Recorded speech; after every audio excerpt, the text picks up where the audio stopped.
होता है तो बुद्धि में मानो एक बहुत बड़ा भौतिक विज्ञान क्यों का क्यों तत्व और जो क्यों मुनियों ने नियम ईश्वरी सत्ता के आधार पर बनाया वो सब समझ में आ जाता है। उसके अंदर कितनी बड़ी दया और करुणा भरी हुई है उसके नियम में कि किसी को छू दीजिए तो दिल पर हृदय पर कितनी चोट पड़ती है।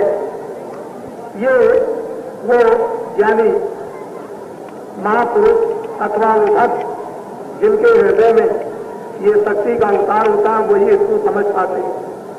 तो हम लोग इस समय पर अपनी इंद्रियों के नियंत्रण में काम क्रोध विधियों के मुड़ने में जरा सा भी कहीं किसी भी स्थान पर कोई ऐसा आधार नहीं पाते हैं जिस प्रकार की हमको शिक्षा मिले समाज में, परिवार में, देश में या किसी ऐसे स्थान पर और जहाँ पर सत्य का निराकरण 24 घंटे हो। अगर ये शिक्षाएं भारत में चारों तरफ फैल जाए तो मनुष्य जो है हीरा सोना और ऐसा अमूलक बन जाए कि इसकी महिमा कहने योग नहीं है।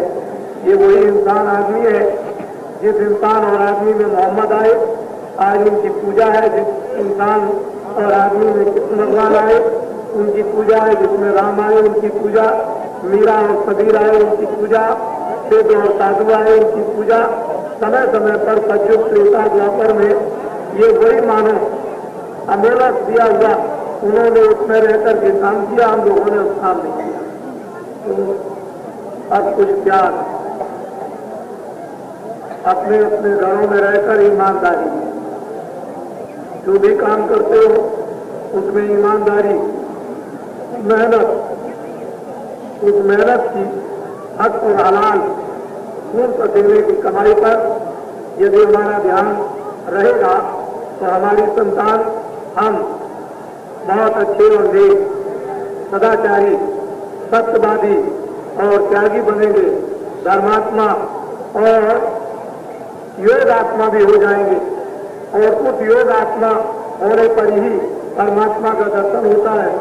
लेकिन हम कमाई खून पसीने हक हलाल की नहीं करेंगे तो हमारी इंद्रियां दूषित हो जाएंगी, बुद्धि दिल दिमाग खराब हो जाएगा, फिर इच्छाएं जाग जाएंगी, तमन्नाएं उठ खड़ी होंगी और संसार के भोगों में हम लिप्त हो जाएंगे। फिर हमारे पास में क्या रह जाएगा? सोना चांदी हीरो जवाहरात यदि किसी के पास है और चरित्र नहीं है तो उसके पास कुछ नहीं। चरित्र नाम की एक बहुत बड़ी चीज मनुष्यों में, इंसानों में छुपी हुई है और वो जो फकीर और महात्माओं ने दी तो क्या चीज उन्होंने प्राप्त कर दी। आज भारत में हम लोग उनके नाम पे नमन करते हैं, प्रणाम करते हैं, उनको याद करते हैं, वो धर्म कर्म की बात शांति के लिए सुनने लगते हैं, सोचते हैं कि संसार क्या है। वास्तव में ये कुछ नहीं है, मनो शरीर एक किराए का मकान है, थोड़े दिन के लिए आपको मिल गया है। इसमें आप बाजार में सब सामान, मकान, सोना चांदी, बच्चे, बाल बराज पात इसको अच्छा समझो, लेकिन ये कुछ नहीं। जब समय पूरा हो जाएगा तो एक मनुष्य रूपी मकान इस जिस्म से क्षण मात्र में निकाल कर बाहर कर दिए जाओगे, अपना कुछ नहीं है। तो हमारा जीवन अगर सही मानों में पूछा जाए तो देहातों में कितनी मेहनत और मशक्कत की कमाई लोग करते हैं, उनमें कितने सद्विचार होते हैं, उनमें दया भी होती है, धर्मात्मा भी होते हैं। वो लाख नहीं खर्चा कर सकते हैं लेकिन ढेला खर्चा कर सकते हैं। वो ढेला या एक दाना या उनका एक हाथ लाखों और करोड़ों के बराबर काम करता है। खून पसीने की कमाई वो धर्म को जगाती है। जो जंगलों में सो रहा, जब तक खून पसीने की कमाई से आह्वान करके धर्म को नहीं जगाया जाएगा तब तक ये धर्म काम कुछ नहीं कर सकता है।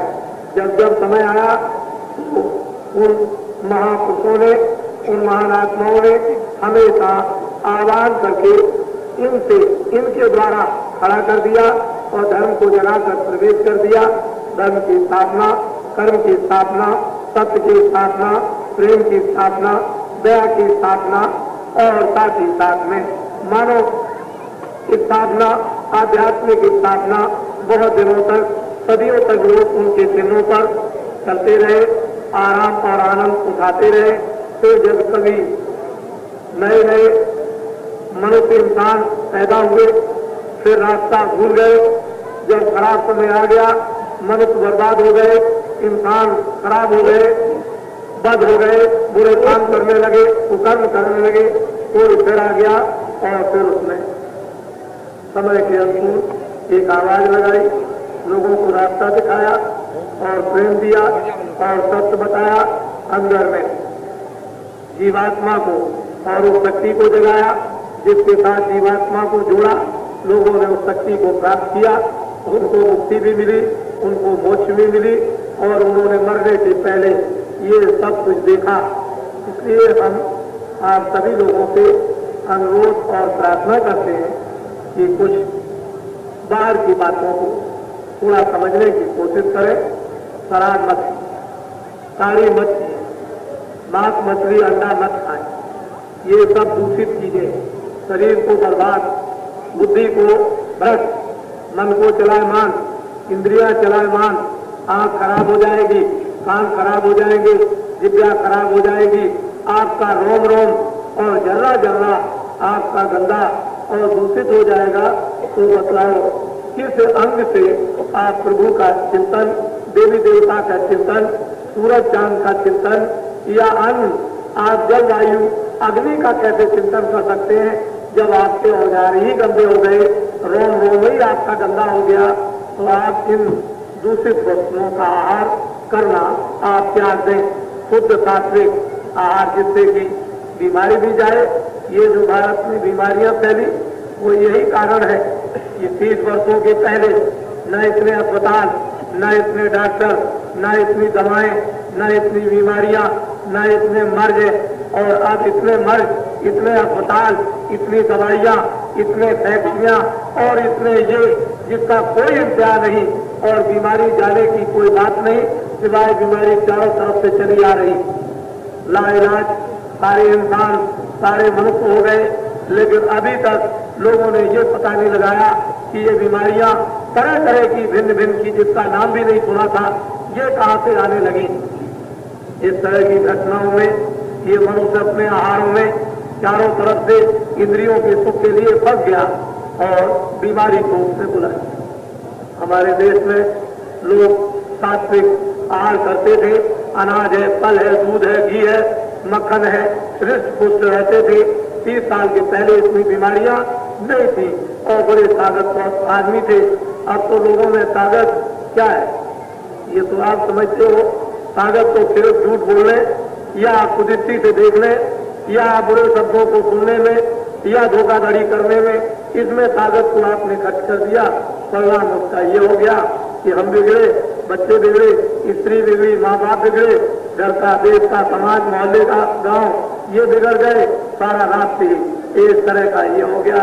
अब सारा तड़प है, लोगों में एक प्यास है, एक भूख है, गंगा के उस पार मिले, उस पार मिले, कहीं भी मिले, हर आदमी भागने की चेष्टा में, कुछ लेने की चेष्टा में, कुछ देखने की चेष्टा में, कुछ सुनने की चेष्टा में लगा हुआ है। क्या चीज चाहता है उसकी खो गई इस बाजार में, उसकी ये सोच कर रहा है, तलाश करता है। जहां इसको मिलेगी इसको कोई नहीं रोक सकता है। ये तो बांध टूट गया, चाहे जितना झूठ बोलो, धोखा दो, तमाम मतलब ये झूठे प्रचार करो, प्रोपेगेंडा करो, तमाम सबूते और सुरने उड़ाओ, लेकिन बांध टूट गया। इनको एक खोज हो गई, एक तलाश हो गई, एक प्यास लग गई और जब तक इनको वो पानी नहीं मिलेगा तब तक ये भाग खड़े होंगे और कोई साथी संगी साथ नहीं देगा। ये तो समय आपको बताएगा। तो हम आपसे अनुरोध करते हैं कि अध्यात्मवाद है, ये सनातन ऋषियों मुनियों की संपत्ति है, कोई देरी नहीं है, जो अनादिकाल की है। भगवान ने पहले से ही जन्मजात का अधिकार देकर भारत में आपको भी भेजा और उन ऋषियों मुनियों को भी भेजा कि जाओ सबकी संपत्ति है उसको बांट देना, सबको अवसर, मौका, समय सबको देना उस संपत्ति के लूटने का। जो रख सकता है वो रख लेगा, जो नहीं रख सकता है वो फिर वापस उसी जगह पहुंच जाएगी जहां से बटेगी। इसलिए समय समय की बात उसका इंतजार सबने किया, हम भी कर रहे, इसी इंतजारी में हम भी घूम रहे और आप भी इसी इंतजारी में घूम रहे हैं। समय का इंतजार राम ने, समय से राम ने काम किया, समय से कृष्ण ने काम किया, समय से अन्य लोगों ने काम किया। उसी की इंतजारी में बाल बाल भी थे, उसी इंतजारी में फूल भीग भी थे और आप भी उसी इंतजारी में और हम भी उसी इंतजारी में। हम सब लोगों को अपना पुरातन सनातन मार्ग, सनातन अपना प्रेम, सनातन शांति, सनातन मानव चरित्र, सनातन अपनी आत्मा को मोक्ष और मुक्ति में जो महात्माओं ने तरीका उपाय जो बताया उसको आज ग्रहण करो और अगर नहीं करते हो तो उसको देखो लोग कैसे पतंगों की तरह से टूटते हैं। न कोई देवी समझती है कि मैं देवी हूं, न कोई बच्चा समझता है कि मैं छोटा हूं और न कोई बुढ़ा समझता है कि मैं बूढ़ा हूं। वो तो पतंगों की तरह से एकदम टूट रहे। पतंगों को जैसे ही रोशनी दिखाई देगी अंधेरे में बैठे उसके ऊपर में एकदम निछावर हो जाएंगे और अपनी हस्ती को खो देंगे उस रोशनी में। इसी तरह से ये जीवात्माएं जब इनको वो चीज मिलेगी इनको कुछ नहीं होश रहता, कोई ज्ञान नहीं रहता। इस मैदान में यहाँ पर इतना जन समुदाय जो नर नारी छोटे छोटे बच्चों का उपस्थित आपके समक्ष दृष्टिगोचर पड़ा हुआ है, ये बिल्कुल उसकी दशा यही है और कोई दशा नहीं। ये तो भगवान का, ये तो प्रभु का खेल है और ये हमेशा होता रहता है समय आने पर। इसलिए आप किसी को आश्चर्य नहीं करना चाहिए। आपको तो भगवान की दया लूटनी चाहिए, उसकी मेहरबानी जो हो रही है उसको लेना चाहिए। हम लोग उसकी मेहरबानी दया दृष्टि मेहर की नजर उस खुदा भगवान की नहीं लेते हैं हिंदू मुसलमान ईसाई, तो फिर वो क्या करें?